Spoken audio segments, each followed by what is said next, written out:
Hello everybody and welcome back to another brand new video. It's your boy Maffy here, and today I'm going to be filming a book review, or I've already filmed it. This is me recording afterwards because there was a guy sitting there and kind of stole my spot where I wanted to record, but I recorded a little bit down there. So yeah, pretty cool place, huh? I don't know, I just wanted to try this out. Yeah.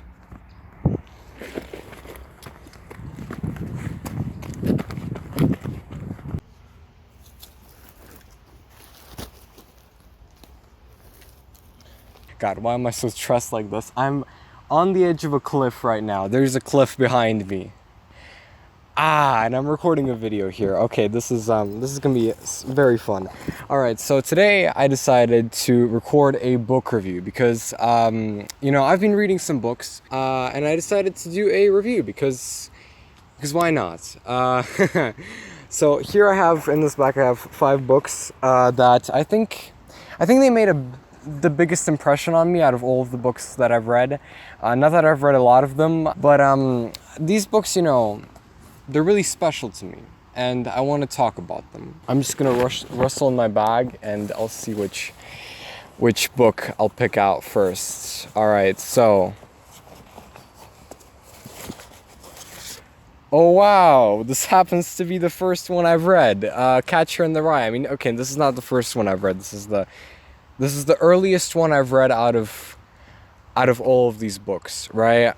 So basically, this book, the reason that I liked it so much is because it's kind of an anomaly, because this book, you know, if you would explain the concept of this book and, you know, what's it about and what's the main premise of this book to somebody, that other somebody would think that, you know, it's a pretty boring premise, because this book is about a teenager called Holden Caulfield, and basically, you know, he's kind of depressed, he's moody, he doesn't care about life, basically, and, you know, the book begins with him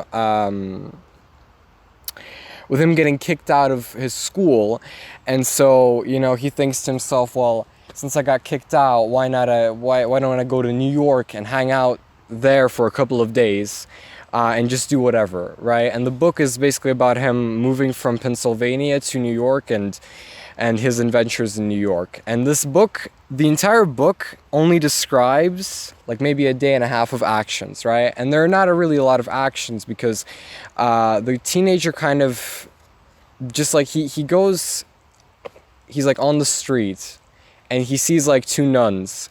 And then he remembers, that prompts him to remember a story from his life that involved like the church or, you know, Catholicism. And he tells like a story about, you know, his life that isn't necessarily related to the 2 nuns, but, you know, his mind kind of conjures up in relation or when he sees those 2 nuns, you know. And basically, like, I would say 90% of this book is just him basically seeing something and then telling a story from his life, basically.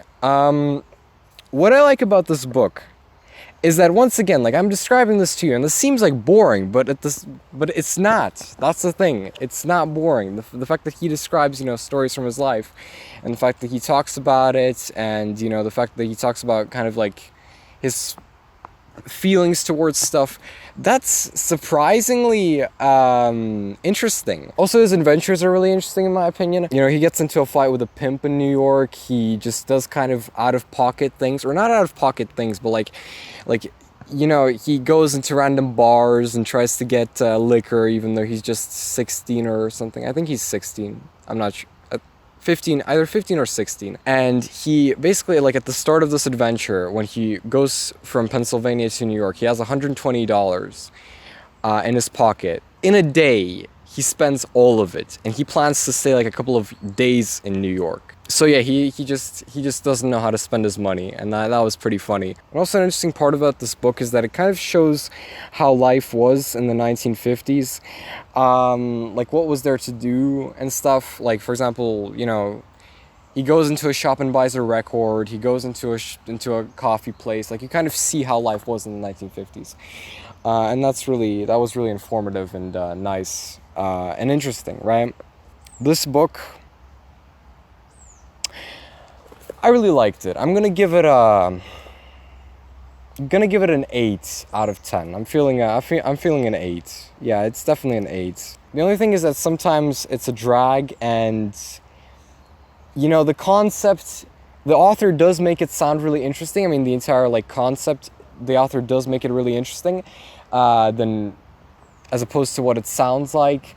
But it's still only like a boy going to New York and spending like a day there and getting into some more out of the ordinary, but still like not like extraordinary adventures. So it's not as interesting as some other books, right?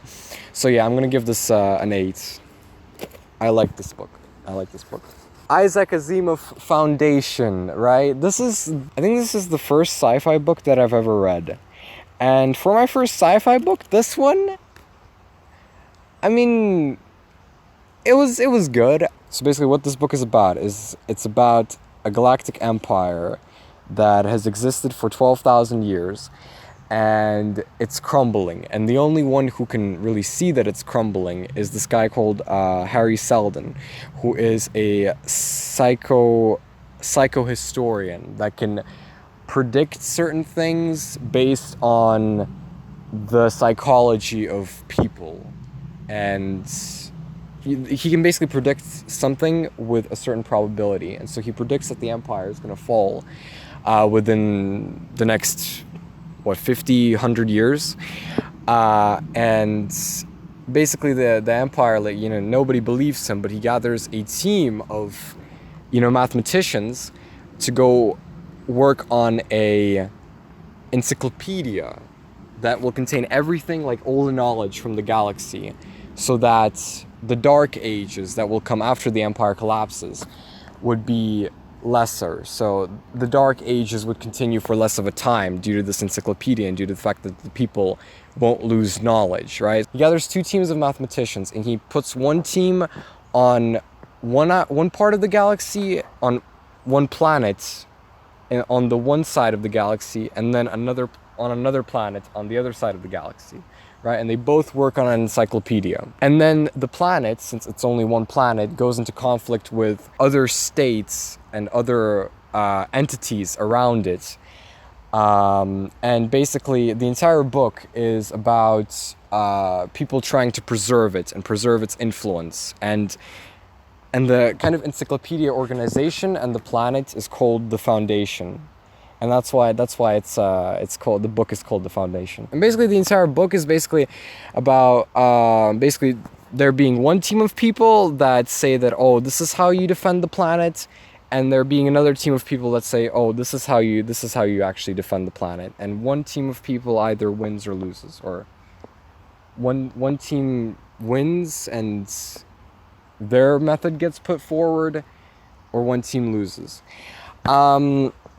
What I like about this book is its politics. Like, not even its politics, but just like its interactions. Like the interactions between different groups of people on how to save the planet. It gets sometimes really political and really philosophical, and those kind of interactions, they're really interesting. But sometimes those political interactions, I kind of get the feeling that they use too many complicated words. Like, some things could have been, shortened by using like simpler sentences, and many characters explain stuff in ways that could be explained like more concrete and to the point, without them using like complicated sentences and stuff.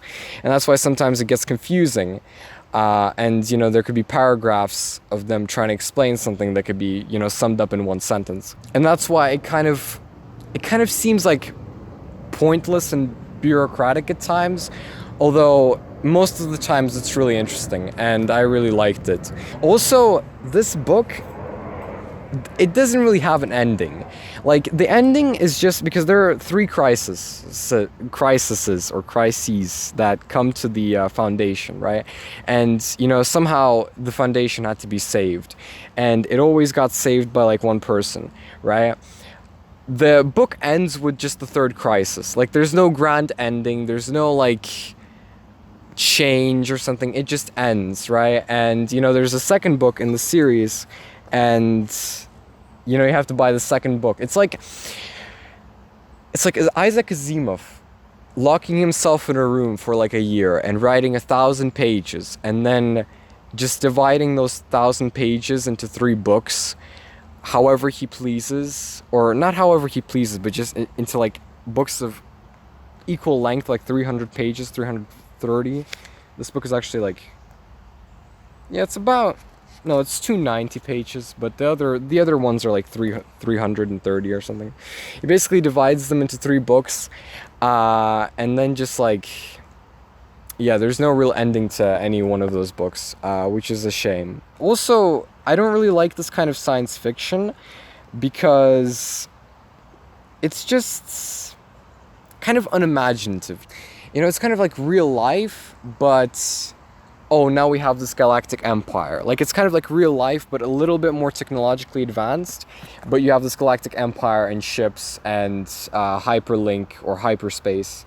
It isn't really like something that would be a thing for 12,000 years. Or I would expect more technological surprising fullness for an empire that's been there for 12,000 years. So the science fiction is a bit stale in this book, and it really focuses on the politics, which are pretty satisfying at times. For my first science fiction book, I would say this is a pretty good start. I give this book a nice 7. I'm feeling a nice 7. Haruki Murakami, first person singular. This book, right? This is the first Haruki Murakami book I've read. And this book is amazing. Like, this book is just like, I just really enjoyed reading it. Like, it's 8 short stories, right? And it's just, you know, it's just short stories about, you know, like life, you know? And it's Haruki Murakami telling a bit about his own life. You know, there's some short stories that you see him go on about his personal life, right? And he even, you know, says that.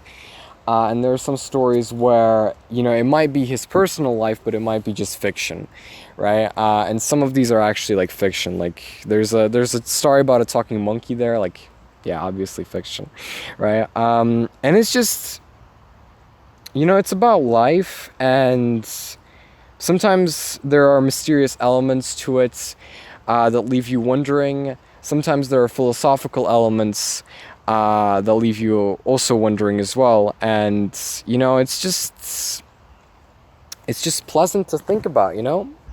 And reading this was also really pleasant because I didn't really have like the kind of like instinct to finish it. I just kind of read it whenever, and it was really pleasant. Like, I finished one short story a day. And it was like a box of chocolates. Like, the short stories are kind of mixed. Some of them, you know, some of them are about one thing, some of them are about the other, some are more mystique, some are more ordinary, some of them are more about life, you know. You get the picture. And it was really like a box of chocolates. It was really pleasant to read the book. The only thing I will say about it is that, you know, it's sometimes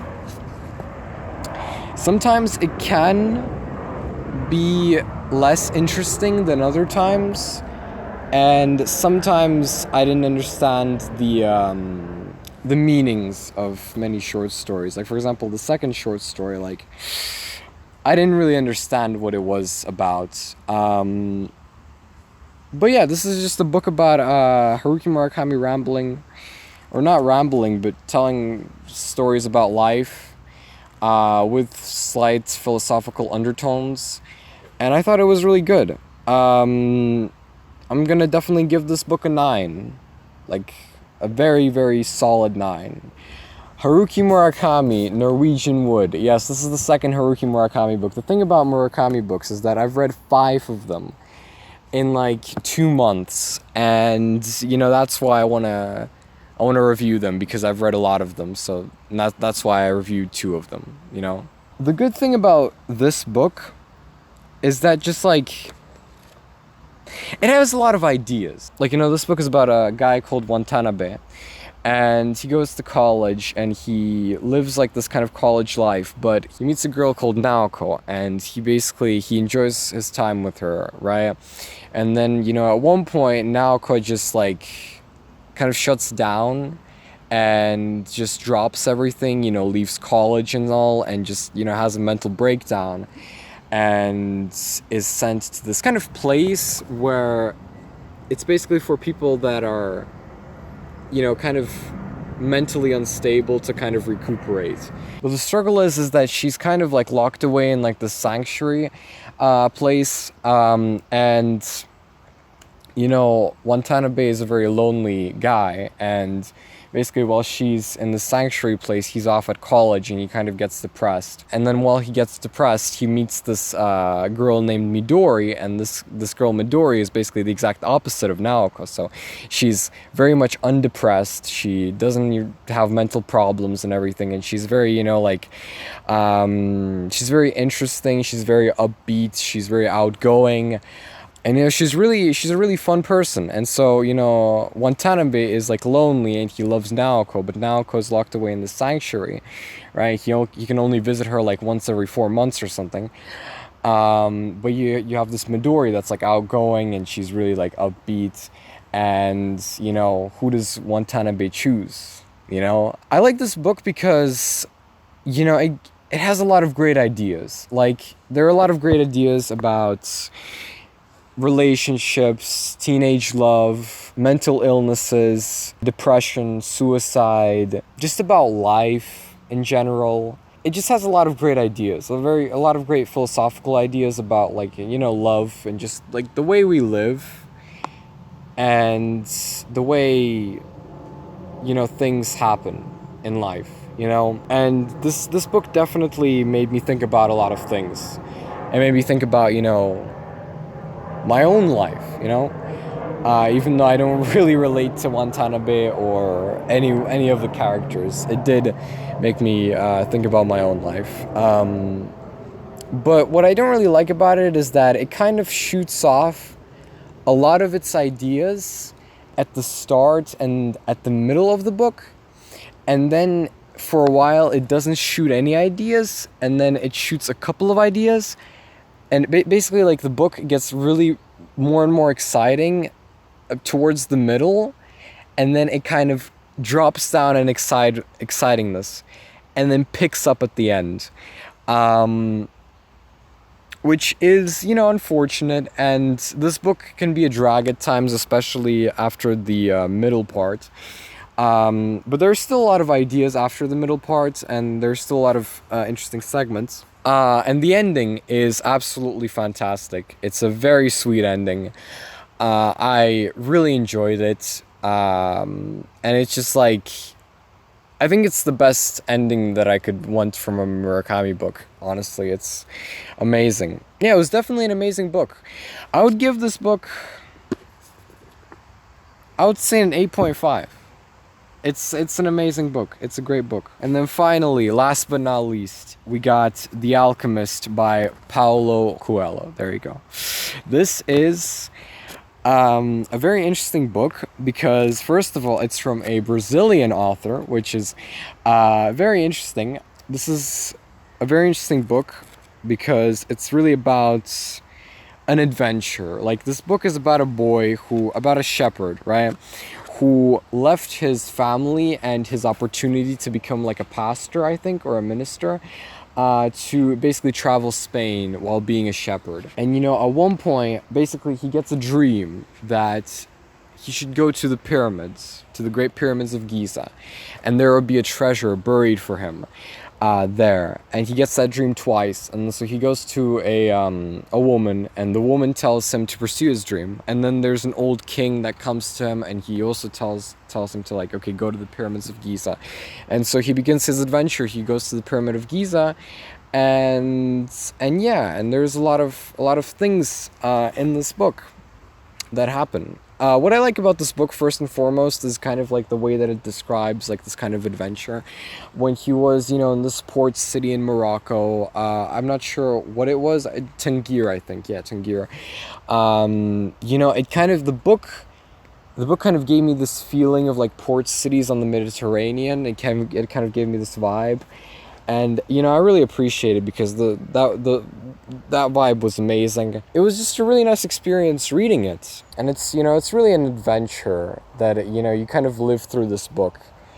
And that's what I liked about it. I also like that there is never a filler in this book. Like, in every single one of these books, sometimes it was a drag, you know? Sometimes I didn't really want to read things. This book, there wasn't a single moment of drag in this. It's a very small book. It's like 180 pages. I read it in like 2 days, and there wasn't a single moment of drag in this book, and I really appreciate that. Even in the moments that where I didn't understand the book, I was still kind of entranced by like the words used and the clever sentences and like the kind of like overall setting of it. Yeah, there wasn't any like real drag. What I also like about this book is its message. Like, you need to pursue your dreams. You know, you need to live out your destiny. You need to really, if you want to do something, go for it. And you know, yeah, it has a really great message. What I didn't exactly like about this book is its entire part related to alchemy. There is a certain meaning to it, but I just don't get it. Okay, no, I did understand the alchemy part in a way that everything was written by the same hand, everything is intertwined, that there's a soul of the world that connects everything. And that's why if you follow your destiny, the entire universe will conspire to help you because you are doing what the soul of the world wants you to do. And you are making it whole in a sense by completing your destiny. It is a very cool story, and that's why I say there isn't a moment of filler in this book, because they always explain that stuff very magically, and it makes for a very warm experience. But like 30% of the book is them talking about this, and I just felt like all of this was a bit confusing, especially for the ending, in which all of this lore comes down to follow your destiny. I just felt like this lore was a bit too big for the overall purpose and message of this book, and that's why I got slightly confused by it. But okay. But yeah, it's a great adventure. It really describes the adventure element amazingly, and it really gave me, you know, yeah, an adventure. I'm gonna give this an 8.5. It's an amazing book. It's an amazing book. So yeah, hope you enjoyed this video. If you did, please make sure to give it a like. If you really enjoyed it, make sure to subscribe, and yeah.